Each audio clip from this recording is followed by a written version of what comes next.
नमस्कार। ठीक है, आज हम चर्चा करते हैं ओवरहेड्स मशीन आवर्स रेट। इसको हिंदी में क्या कहेंगे? अपरिव्यय मशीन घंटा दर। ये क्या होता है इसके विषय में मैं बता देता हूँ।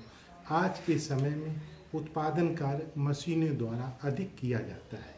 यदि कोई मशीन 1 घंटा चले तो कुल कितना अपरिव्यय होगा, इसकी गणना एक निश्चित अवधि के अपरिव्ययों के आधार पर की जाती है। इसमें दो तरह के खर्चे होते हैं ना, एक स्टैंडिंग चार्जेस जिनको कहते हैं, दूसरे को कहते हैं वेरिएबल चार्जेस। स्टैंडिंग चार्जेस को हिंदी में कहते हैं स्थायी व्यय, वेरिएबल चार्जेस को कहते हैं अस्थायी व्यय। अब इसमें हम देखते हैं चार्ट के माध्यम से कौन स्टैंडिंग चार्जेस में खर्चे आएंगे, कौन वेरिएबल उसमें खर्चे आएंगे। सब इसको हम कैसे एक प्रारूप के माध्यम से आपको हम समझाते हैं। सबसे पहले ऊपर हम लिख देंगे computation of machine hours rate. ठीक है, उसके इधर लिखेंगे बेस पीरियड, मतलब हम जब क्वेश्चन हल करेंगे तो कितने दिन के लिए हम उसको बना रहे हैं, यहाँ पे लिख देंगे बेस पीरियड। तो यहाँ लिख देंगे वर्किंग टाइम, यानी कि कितने वर्किंग उसका क्या आवर्स है, यहाँ पे वर्किंग आवर्स लिख देंगे। ठीक है, तो उसके नीचे लिखेंगे पर्टिकुलर्स मीन्स विवरण। इसमें हम पर डे का बना सकते हैं, पर वीक का बना सकते हैं, पर मंथ का बना सकते हैं और पर ईयर का बना सकते हैं। जो जैसा क्वेश्चन में दिया होगा वैसे हम उसको उसी आधार पर बनाते हैं। अब आगे का है पर आवर आवर्स, यानी कि प्रति घंटे अगर मुझे अगर जानकारी करनी है, कोई मशीन चलती है तो प्रति घंटे उसको चलाने में कितना उस पर खर्चा आ रहा है, तो हम प्रति आवर्स के हिसाब से उसको हम निकाल सकते हैं। ठीक है, अब सबसे पहले है आता है स्टैंडिंग और फिक्स एक्सपेंसेस। जो स्टैंडिंग चार्ज है या हम इसको फिक्स एक्सपेंसेस भी कह सकते हैं। सबसे नंबर 1 क्या है? Rent, tax and taxes according to the area use by each machine. मान लीजिए एक एरिया में 10 मशीन लगी हुई है, हमें एक मशीन का ये निकालना है कि एक मशीन में 1 घंटा में हमें इसमें कितना व्यय करना पड़ता है। तो उसके लिए हमें एक जो मशीन लगी हुई है, एक उसको देखेंगे कि वो एक मशीन कितने एरिया में वो जगह घेरे हुए है, उसी के आधार पर हम उसका एवरेज उसका रेंट का हम निकाल लेंगे। ठीक है, नंबर 2 है लाइटिंग एंड हीटिंग। इसमें क्या है? In the ratio of light point और बल्ब्स। जो एक मशीन लगी हुई है उसमें कितने पॉइंट्स दिए हुए या उसमें कितने बल्ब लगे हैं, उसी के आधार पे हम लाइट की गणना कर लेंगे। नंबर 3 है सुपरविजन एक्सपेंसेस।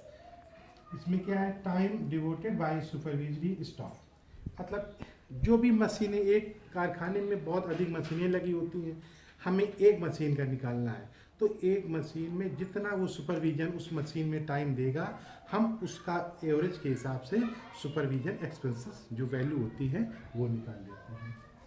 नेक्स्ट है वेलफेयर एक्सपेंसेस।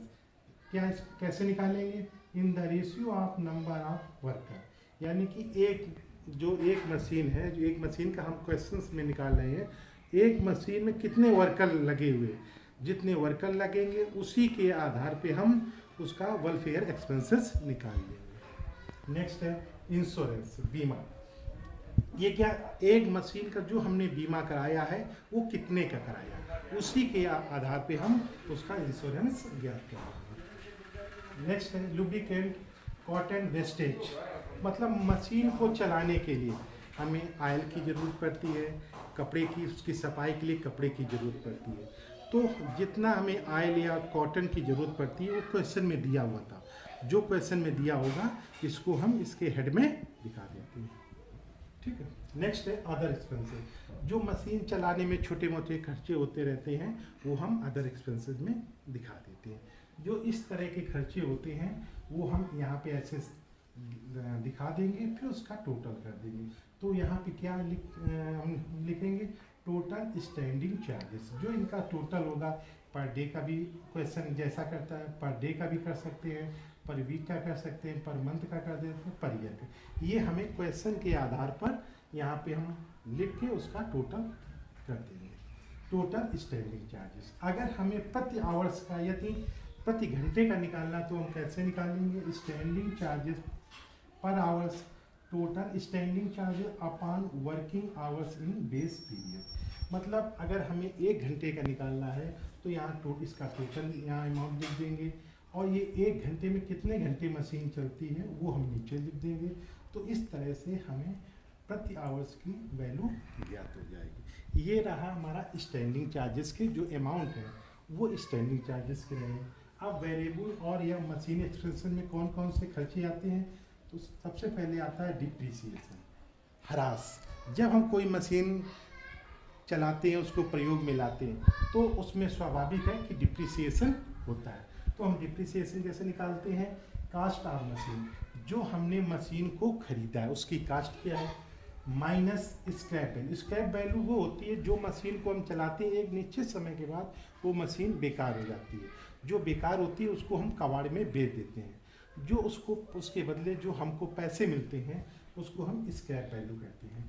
तो यहाँ कैसे हम डिप्रिसिएशन निकालेंगे, cost of machine minus scrap value upon total working life of machine in hours. एक मशीन की कुछ न कुछ एक वर्किंग आवर्स होती है, वो 10,000 घंटे चलेगी या 15,000 घंटे चलेगी, जैसे क्वेश्चन में दिया होगा हम उसको वैसे इसमें यहाँ पे रख के उसका डिप्रिसिएशन निकालेंगे। दूसरा है रिपेयर एंड मेंटेनेंस, इसको हम कैसे इसको निकालेंगे, इसका क्या फार्मूला है, repair and maintenance upon working hours for given amount. Repair and maintenance, उसमें क्वेश्चन में दिया होगा कि इस मशीन को चलाने में हमने इतना रिपेयर किया और कितने घंटे के लिए, इसमें उस क्वेश्चन में दिया होगा ये मशीन कितने घंटे चली है, उसको हम नीचे लिख देंगे।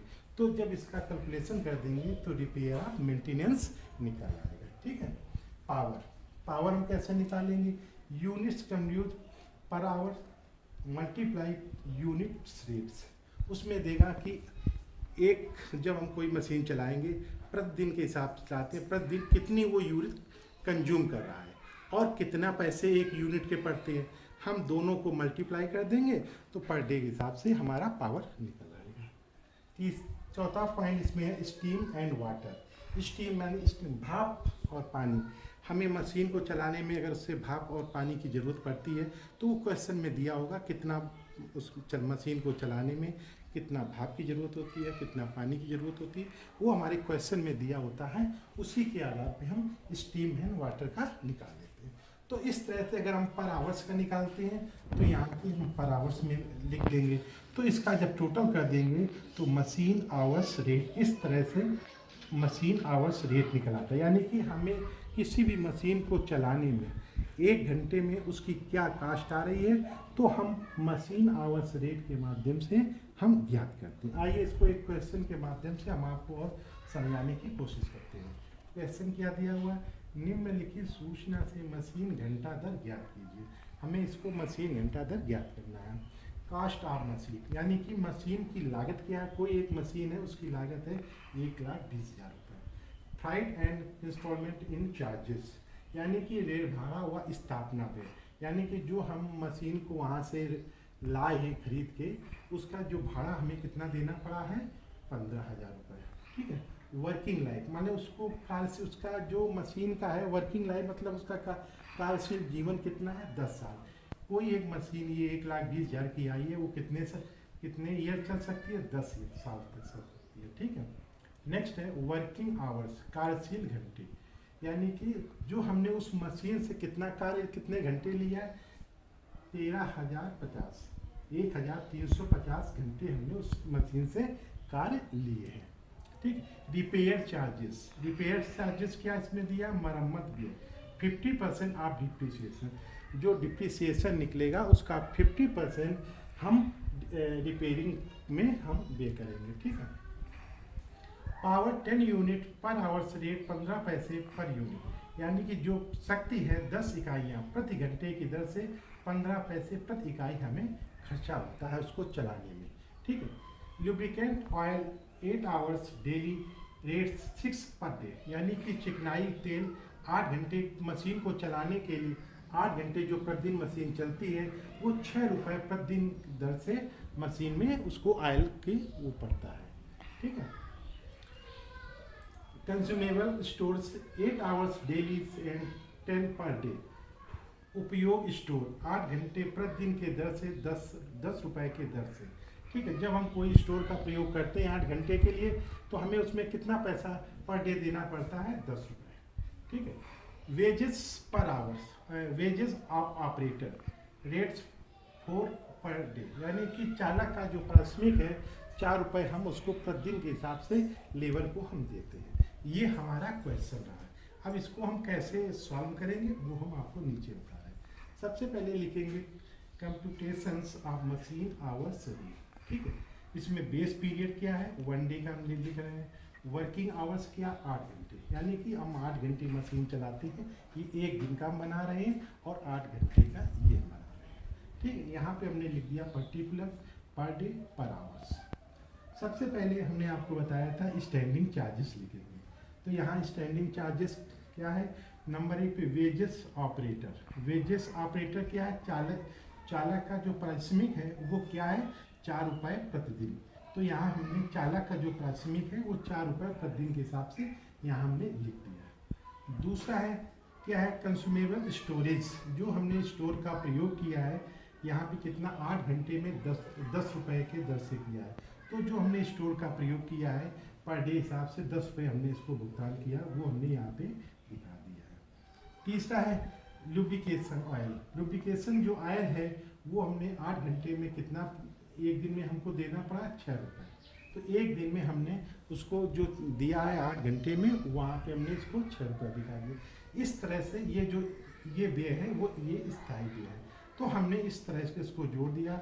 जोड़ने के बाद ये क्या आ जाता है, 20 रुपये। टोटल स्टार्टिंग चार्जेस कितना आ गया, 20 रुपीज़, यानी कि 20 रुपये आ गया। अब इसको हम पर आवर्स निकालेंगे। कैसे निकालेंगे, स्टैंडिंग चार्जेस पर आवर्स, ये 20 रुपीज़ यहाँ लिख दिया अपॉन 8, यानी कि एक दिन में कितने घंटे चलती है, 8 घंटे, यानी कि 1 घंटे चलाने के लिए इससे हम अगर डिवाइड कर देंगे तो 1 घंटे की वैल्यू मशीन की आ जाएगी कि 1 घंटे में वो मशीन कितना चलती है।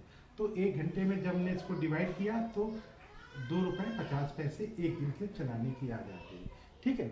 अब दूसरा अस्थायी व्यय, यानी कि वेरिएबल चार्जेस। वेरिएबल चार्जेस मतलब अस्थायी कौन कौन से हमने इसमें व्यय किए। सबसे पहला आता है डिप्रिसिएशन पर आवर्स, क्योंकि देखते हैं डिप्रिसिएशन क्या है।